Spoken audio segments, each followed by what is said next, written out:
DJ Premlal Nanda.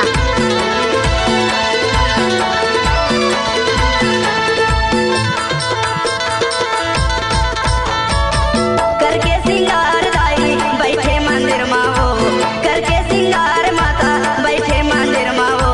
Patan गोधन गाँव माँ विराजे हो माय, विराजिल पाटन गोधन गाँव माँ विराजे हो माय। पाटन गोधन गाँव माँ विराजे हो माय, मैया पाटन गोधन गाँव माँ विराजे हो माय। करके सिंगार दाई बैठे भुवन मावो, करके सिंगार माता बैठे मंदिर मावो।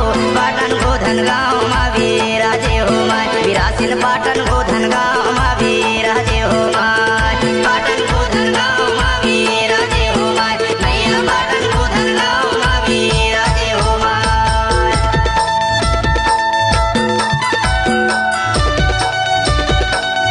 क्या नाम है आपका?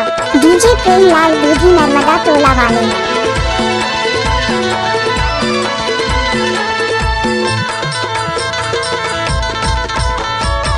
चैते कुंवार माता तोरे मंदिर माओ, चैते कुंवार माता तोरे मंदिर माओ।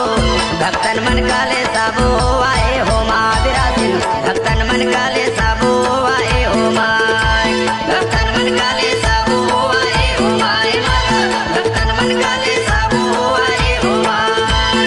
गाँव के बीचों बीच बाने माड़ुलिया तोर, गाँव के बीचों बीच बाने मंदिर वा तोर। सबके माने ला हरे साए हो माए माता, भक्तन के माने हरे साए हो माय। भक्तन के माने हरे साए हो माय मैया, भक्तन के माने हरे साए हो माय।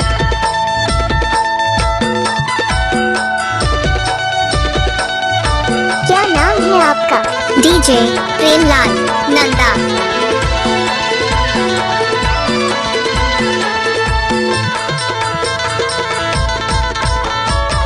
संझा बिहनिया तोरे सेवा लगाता हो, संझा बिहनिया माता सेवा लगाता हो। तोला झुका तो माता माथो माय मैया, तोला झुका तो माता माथो माय। तोला झुका तो दाई माथो माय माता, तोला झुका तो दाई माथो माय। लाली चुनरिया दाई चढ़े मंदिर माहो, लाली चुनरिया माता चढ़े मंदिर माहो। जोते जाले दिन रात हो माय मैया, जोते जाले दिन रात हो माय।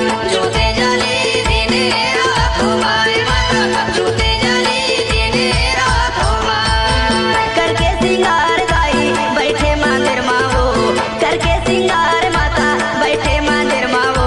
पाटन गोधन गाँव माँ विराजे हो माय, मैया पाटन गोधन गाँव माँ विराजे हो माय। पाटन गोधन गाँव माँ विराजे हो माय, विराजिल पाटन गोधन गाँव माँ विराजे हो माय। पाटन गोधन गाँव माँ विराजे हो माय, मैया पाटन गोधन गाँव माँ विराजे हो माय। डीजे प्रेमलाल दूधी नर्मदा टोला वाले।